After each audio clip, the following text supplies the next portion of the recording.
Good morning, traders.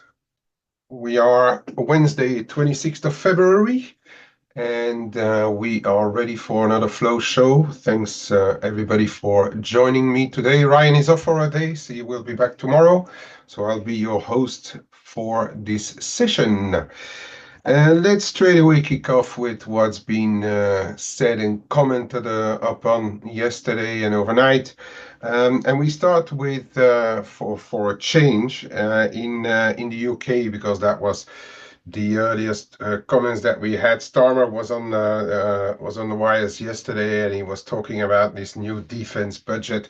Not anything surprising in there. They are planning to raise the defense budget, and in the meantime also cutting some of the aid projects to cover for it. So not a lot of surprises there. He did say that they won't lift the taxes or the borrowing to fund it. Now, I don't know how you can fund something without ra raising anything, but also we have seen that the reserves that they could use, the extra that they have, was a little bit less than expected. So I'm still a bit doubtful that promises will be kept on that side. There was a bit of a reaction as well by the UK Retailers Union overnight, saying that if there would be a tax hike, the contributions hike upcoming, the UK retail market could lose up to 160,000 part-time jobs over the next 3 years. So that's a bit of a warning shot towards Reeves as well. Her budget is not due before the end of next month. But as we know, there's a lot going on about what can possibly happen in the UK right now.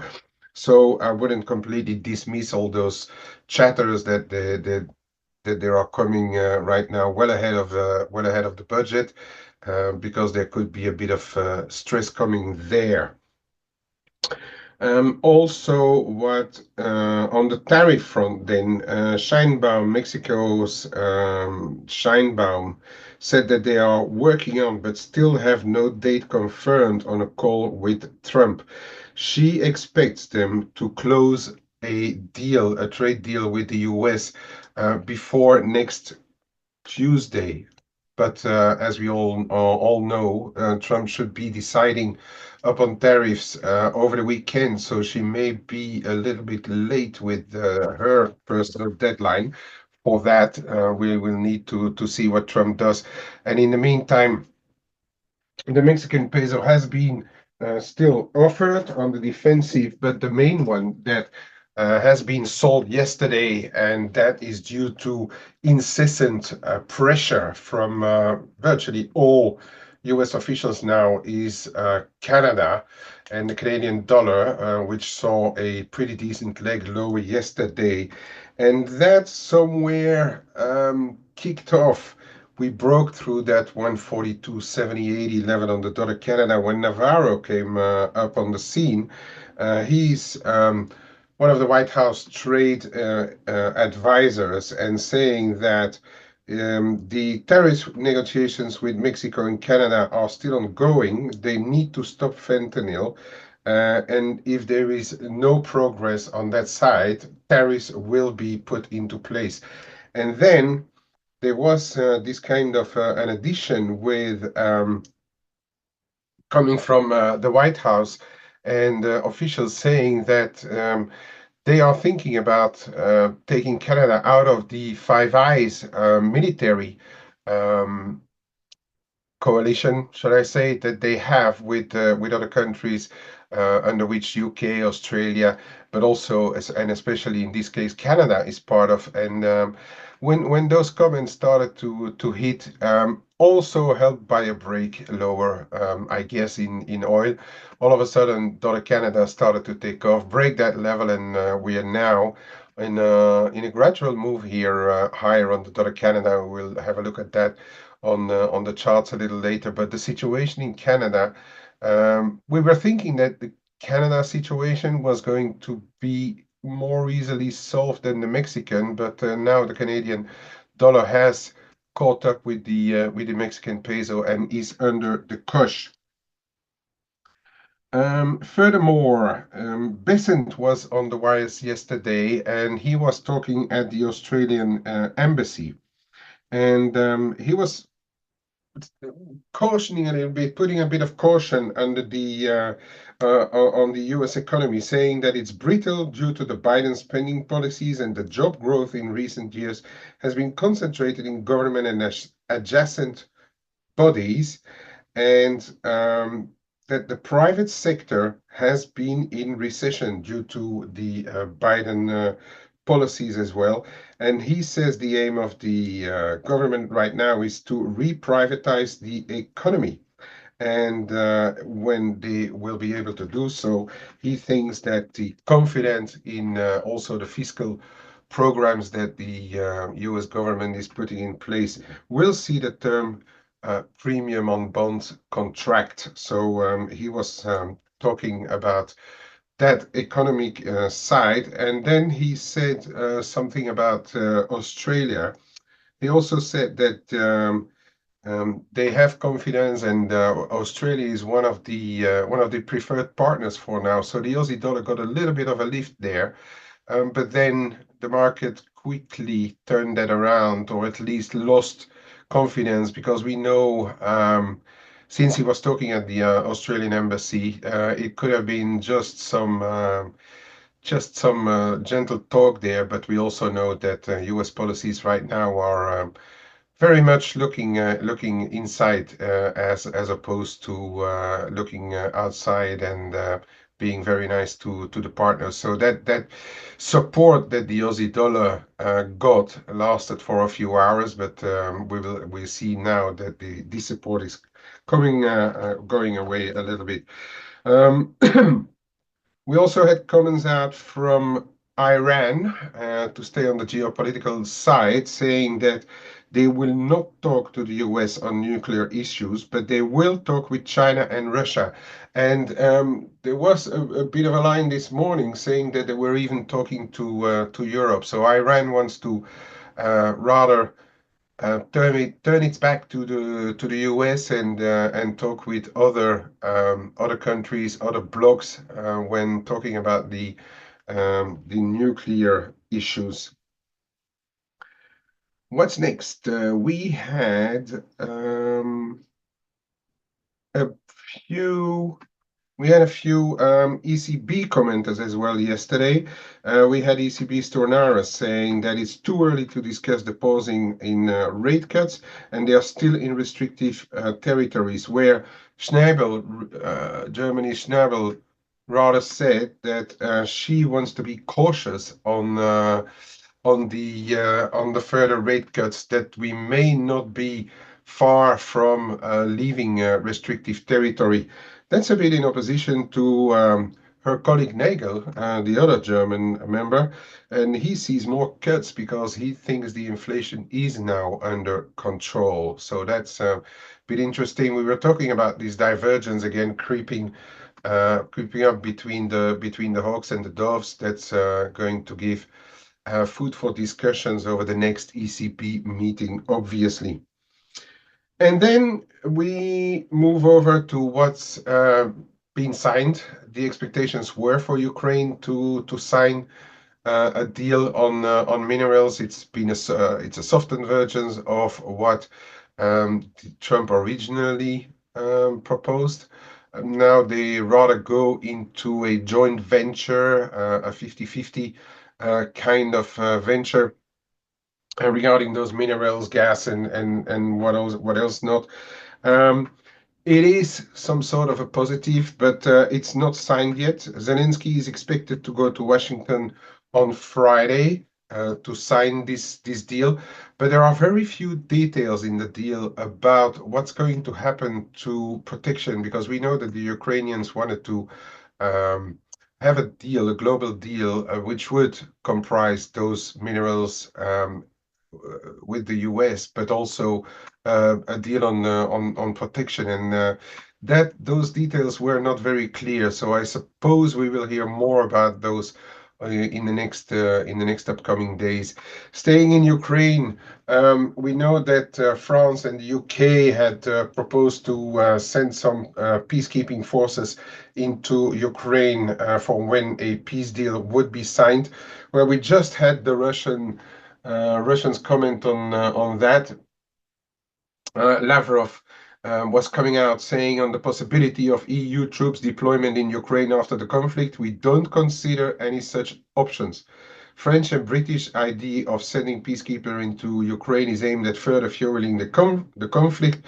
Discussions of peacekeepers in Ukraine is empty talk, and this would mean drawing Ukraine into NATO and totally destroying the rights of Russian speakers. So um, we're not at the end of the story.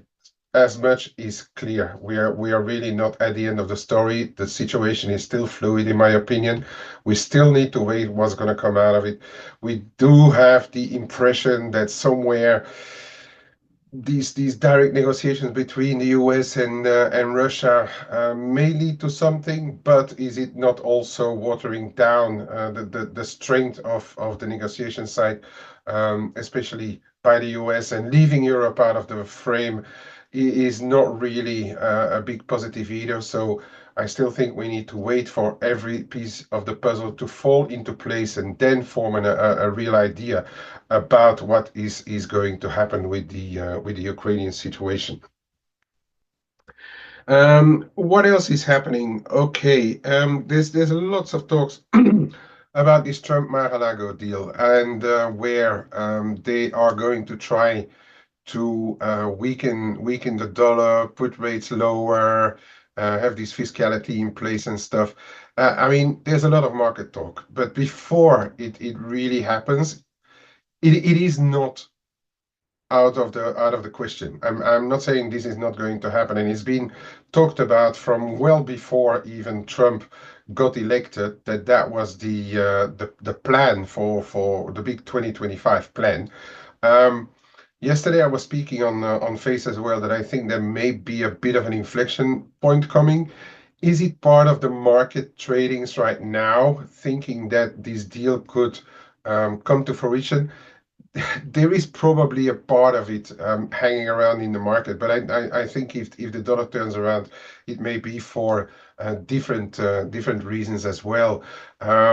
So I'm I'm not sure that this is going to be flying this deal because there's going to be a big fight back from external economies, of course, if the US starts to really manipulate the dollar lower, which is entirely possible, of course, but that would be quite visible if you see how much they hammer other countries when they think that there is something going on with the currencies, even if it's not, like in places like Germany or so. So that is something that is now hot in the markets as well. So just don't forget about that. What else? Um, okay, last thing on the central bank side then is that we had Fed's Barkin talking yesterday, saying that it's still appropriate to remain a modestly restrictive stance. So on the Fed side, it is still clear that everybody is just in a wait and see moment right now. So there's really no change there, and I think everybody is waiting now to see what's going to happen on the geopolitical front, on the war front, on the tariff front, to make decisions for any upcoming meeting. So I think every central bank now is just watching to see what is going to happen on that front. What's going to happen today? We have the start of the G20 meetings in South Africa. We already know that the US is not going to sign any joint statement which would call Russia out as being the aggressors. So that is probably going to be a no-go. The thing is, they probably just will talk about what's going on in Ukraine, what's going on with China, what's going on with Russia, etc., etc., and what's going on the tariff side. but I don't see any real solutions coming out of this particular G20 meetings. Besen is actually not going there. I don't think that even the Japanese finance minister is going to be there either, because he has some local stuff to deal with, like the budget, etc. So it's likely going to be a bit of a watered down G20 summit this time. Moving over to what we had on the data front yesterday, and a bit of the housing market. Those are still December numbers, so I would quickly move on from those. Then we had this one here, the conference board consumer confidence, and that was a bit of an ugly one. It came out well below 100, and the sentiment is really weakening on the consumer side, and this is interesting because it's a February number, okay? And then I'm quickly going to take back what we've put regarding that in our chat room yesterday. There we go. I'm just going to quickly go back over the report, and it's really the future expectations of the consumer is now not really good. And in line with what we saw on those Michigan numbers, inflation expectations have jumped quite a bit in there as well. Um, the um, the job market is also expected to slow down a bit. And actually, really, the report was not a great one. The average 12-month inflation expectations jumped from 5.2 to 6%. Only to mention that I mean, the consumer is really showing signs of weakness. That in turn will raise the antennas of the Fed. Okay, they're probably not going to move anytime soon. It's probably too early. But when the consumer starts to slow down, as I've already said many times, that's where the Fed comes in and says like, hang on a bit, this is not going the right way. So this is going to be something that the Fed is going to watch very closely. Okay, so that for those data. We had lukewarm. It was not too bad, the Richmond Manufacturing Index, but it's not your main data point either. Then we had the 5-year auction, which was pretty good, as expected, I would say, because the bond market is going up. The yields are coming down a bit across the board, but especially in the US, we've seen those yields coming down quite a bit of late. Um, and so there is no surprise that the auctions are going pretty well right now. Moving over to Australia, we had this CPI data. Uh, a tick below, just like a 10 BP below the expected, similar to last month. So there's not too much of news to get from there. Slightly weaker construction report there, but that is still, again, that is a fourth quarter report. So we should not really look at that too closely, I would say. What's been happening for the rest of the day? The Japanese data did not move the needle too much, although the core CPI moved up to 2.2%, and that is the Bank of Japan one, but it's not the core of the core. Okay, so this moves back above 2%. It is still going up and staying up in Japan, so that is keeping the yen underpinned on any dip. Yesterday we actually had a drop below a significant level, but now we are coming back there. I'll have a look at that obviously a little bit later. And for the rest, been pretty quiet. The Germans, well, the Germans consumer climate, as we know, is still not doing too well, but the market is ignoring everything on that side right now, as we see in the prices. Bit of secondary stuff for the rest. What's coming up today? Not a lot. A bit more um, building and housing data coming up. Barkin speaking again. And the oil report. Yeah, what did the API do last night? Okay, bit of a draw where we had a build expected. So over the past weeks, the EIA report did reflect again roughly what the API showed. We had weeks where it was divergent, but we are back to showing similar numbers, so something to keep an eye on. And we have a 7-year note auction as well upcoming tonight. All else equal, I would say this should still be doing relatively okay. I think it's tomorrow. Yeah, tomorrow morning we are getting CPI data, February CPI data, the start of the February CPI data in Europe.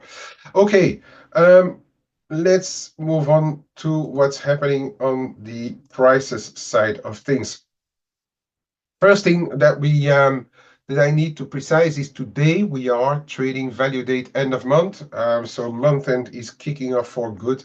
Um, mild yen buying, perhaps mild or very light dollar buying, but we have seen these equity markets being so volatile that it may all just go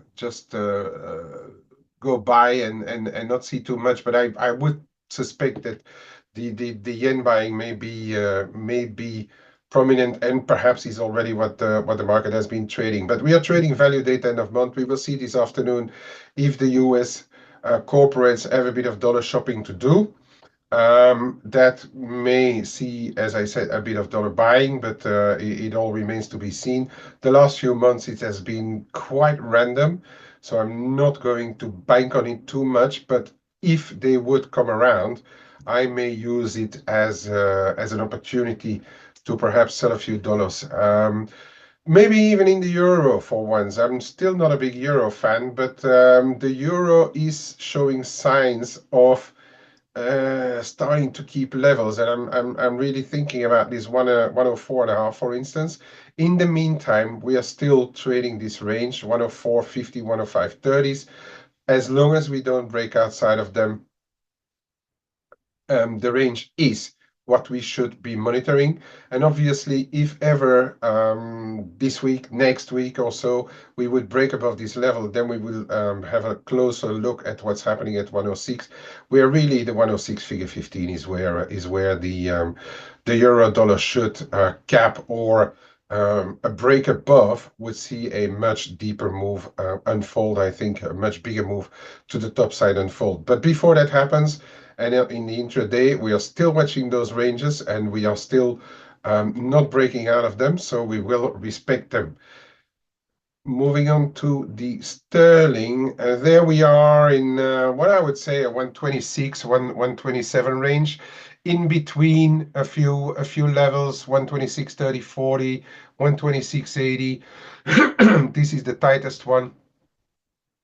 Um, we're in the middle of it. I'm very tiny bit long sterling, but really it's not going to impact my account too much right now. I'm in a bit of a um, wait and see attitude, but I would use any dips that we or drops that we see in based on if it would be coming to us based on the month end. I would be interested in perhaps adding some to long sterling positions. Ideally, I would even like to see a drop below 126, getting closer to this 125.67 even. I'm not sure if we're going to get that. I think the last days data out of the US have been weak enough for the market not really wanting to trade much more on the dollar buying side. I I really think the opposite, that the dollar may be ready for a bit of a give back, but timing is going to be important, and that's why I still remain rather sidelined with very tiny positions only right now. On okay, Derej and Mike, I've seen what you've said, and I was just going to move over to what is happening on the Aussie and the Kiwi. They are losing some of their shine. Yesterday, I was long Aussie playing this 60 25 30 support 63 25 30 support. I was short Euro Aussie as well. I got quite of comfort quite comforted by Bessin's comments regarding their partnership with Australia. Until then, I noticed that he was at the Australian embassy and that perhaps it was just because of that that he was talking nicely to the Australians. But anyway, the move lasted for a number of hours into the early hours of today, and now we are seeing this this move. Weekend, the support is actually giving way. It's losing some of its shine, and I went out of the Aussie positions, grabbed a few pips here and there, and just in a wait and see attitude. I have not given it up, but we have to really respect what the market is doing and what the price action is. It is not looking great. Okay, so we had this support, we had the break, we're coming down, we hang around there for a while and it's going back below. I don't think that's great. Okay, so I wouldn't be surprised that we get a move back down to 62.90. Why not 62 um 62.70 around there? That is all very possible. um yeah, really. But and until really we start to break, okay, 62.10 for me is a bit too far away, but until we really start to break below 62 and a half, this could still be a move that will go higher later, but we will need to see what's happening over the next, and I would say the next couple of days into month end or so. Monitor what's going on. But it definitely lost some of its shine right now, the Aussie here. Okay, we need to get back for a starter above 63.40. It's very, very close. But I would say more interesting would be if we get back above 63.60, 63.70, and then we can have a look back at this 63.95.15, which is to me gateway for really higher levels. But in line with most of the dollar pairs, we are not getting those breaks yet. Okay, we are not getting the medium to longer term breaks yet. Okay, we are still hanging around here, and so it's still undecisive, and we are still trading shorter term stuff. Kiwi, similar thing. We're broken back below this trend line. And it's also not looking particularly sexy right now. We are on the 57, 56.95 also level here, and again there too, in line with what's happening on the Aussie, it's lost a lot of its vitamins. This fruit. And I wouldn't be surprised if we get a bit of a move back down into the mid 56s, high 56s here. It's all very possible.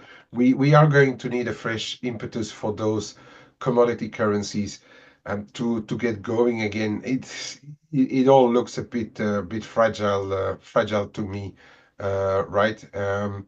And that's where we are right now. We're going to need fresh drivers in most of those things. Um, uh, let's move over to the yen. Okay, the dollar yen is trading inside this downwards channel, downsloping channel. We did hold the prior lows, which is interesting in this 148.60 area. That is interesting for now. It does bounce. Okay, it's all. Yesterday, I was looking at the S&P, and then I was looking at the yen, and it wasn't near perfect overlay. So whether you trade it on the back of the tailwinds that we see in Japan, which are still there for the time being, that is the overarching theme. I think the tailwinds for Japan are still there. But then you look at it in some of those intraday moves, the correlation algos are firmly plugged in. And especially on the dollar yen, it's been moving around either with the dollar the dollar yields which have been slipping, so that explains the dollar yen down move. But then it's also been trading with the S&P, and especially yesterday it was really an S&P play when the S&P was dumping and the yields were slipping. The dollar yen really did its low, and then the S&P started to jump, and the dollar yen recovered somewhat too. We had a retest overnight, and then on the Japanese data and Japanese tailwinds, but then again we jumped from exactly that same level, and we are now trading comfortably, not in the bigger picture, but in the short-term picture, comfortably back above those lows. Okay, and that is something that we need to watch out for. Now, the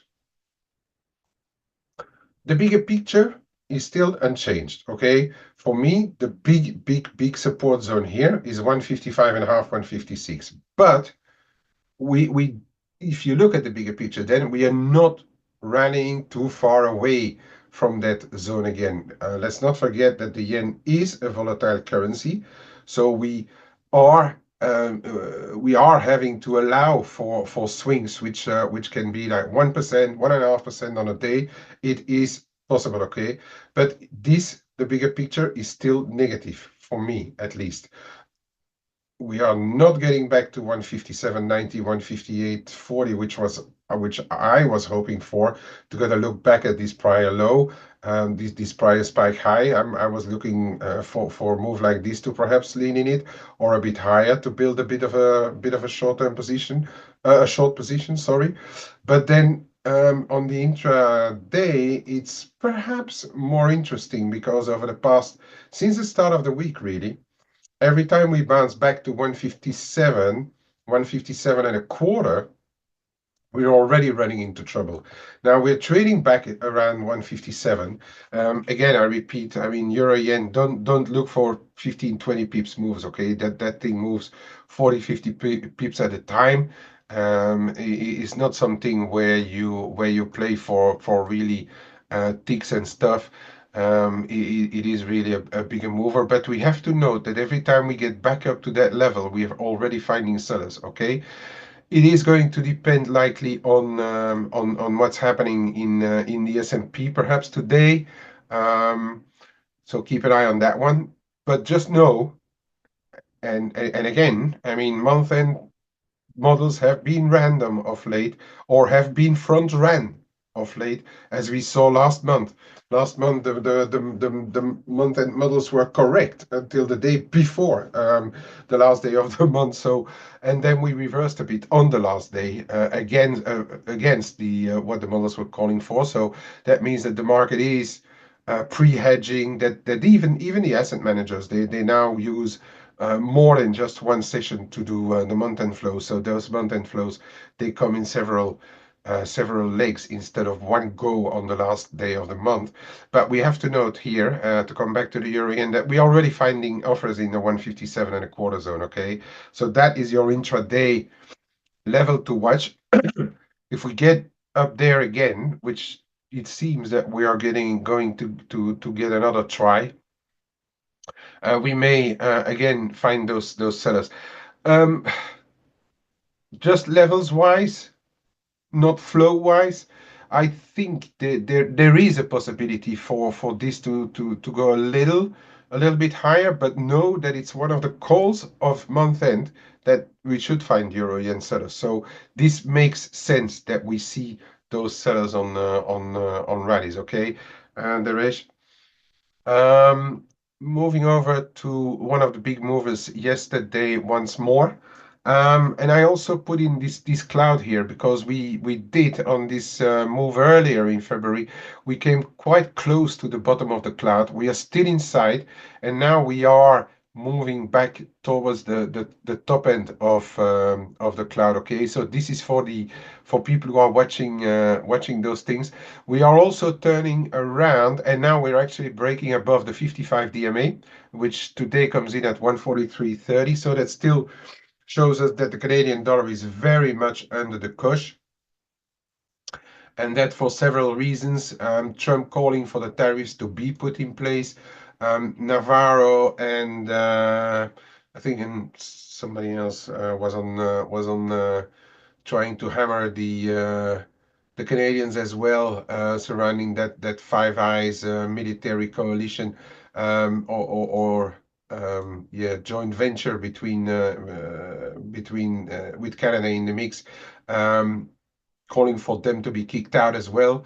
Um, Canada is very much on the coast still, and we are seemingly on our way to the next zone of resistance. 143.70, 143.95, or call it 144, is going to be your next level of resistance. And look, this is after the big spike.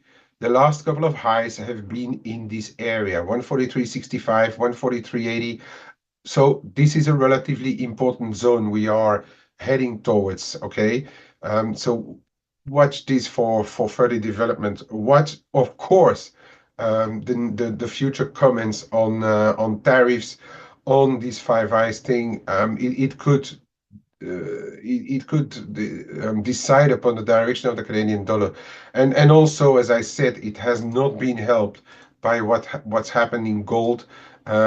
We finally saw a break here. I'm going to go on a bit shorter time frame. We finally saw a break here of that little support line that we had. Seven call give and take 69.80, 70 was the level, and we finally are giving way. I think this thing, as I've already been discussing on mainly on face shows, it is not looking good to me still. Okay, I need to clean my charts up a little bit, but I just want you to look at that bigger picture. 2022, when the Ukrainian war started, we had this spike. Then we had um, OPEC, whatever, other spikes, other war spikes, other tension spikes, and every spike has been lower. Okay, we had like one here that moved higher, but if you look at the bigger picture, they getting gradually lower all those spikes. So this is really wasn't, I think, to me, an accident waiting to happen, and I wouldn't be surprised if we get back down at some stage into the 65, 66 zone for a look, see what's happening there. Um, Trump was saying that they are going to replenish the SPR. I don't know what levels those people will be looking at, but last year or so, there were always talks when it was trading in the 65, 63 zone that SPR was looking to replenish. Just bear in mind what the SPR is doing is not always market directional, okay? Because they are not going in the market with an amount of barrels that is going to stop a global market move, okay? So, but just note that they have been there regularly in the oil market. Alrighty, oil. No, not oil. Gold. Finally.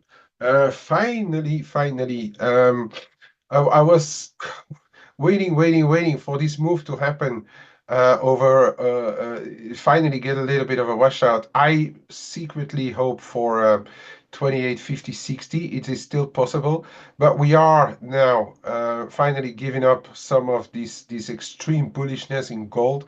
We did a $60 setback from the highs.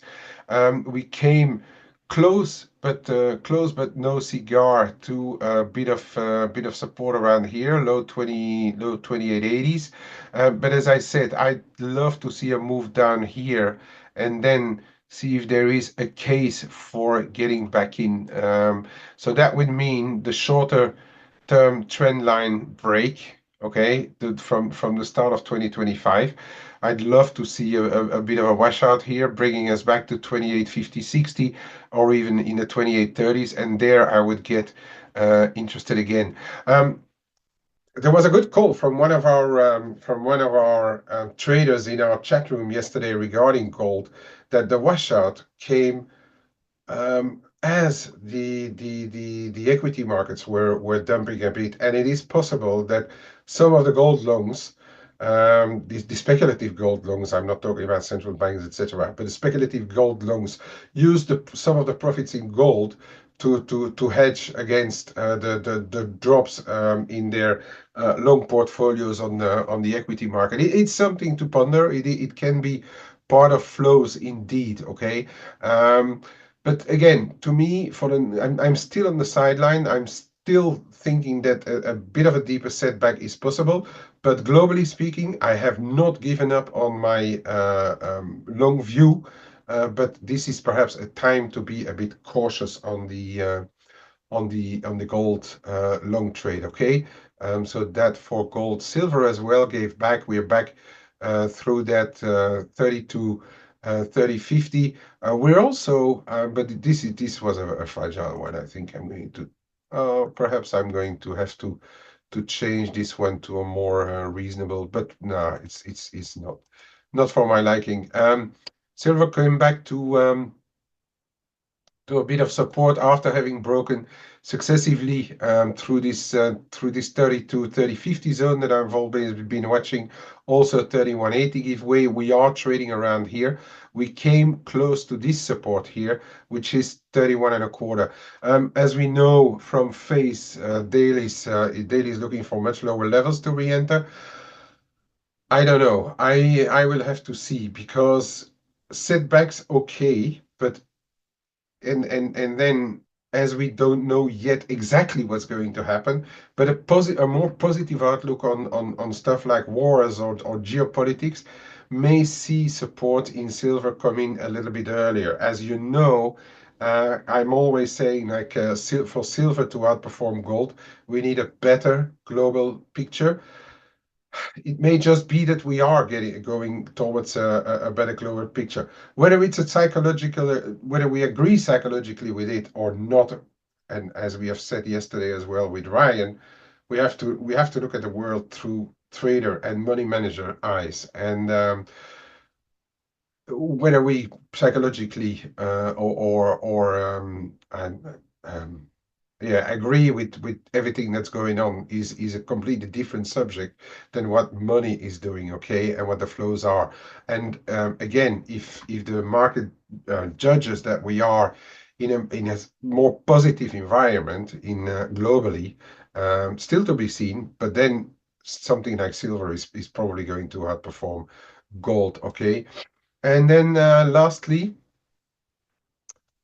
no, I'm actually going to show you two more things. Lastly, S&P. S&P broke below 59, 45, 50, came very close to our 2025 range, 61.8 here, and bounced from it. Okay, so that did. Some people are looking at it slightly higher, but for me, it comes in around 59.10. This is about the low we have seen yesterday, and one, two, third low there, okay? And we're sharply bouncing from there back above 59, 45, 50. So this is again now your support, but this is now shaping up as being a bigger support on setbacks in the S&P, okay? So watch very closely if we get a return or if we get a revisit there, potentially.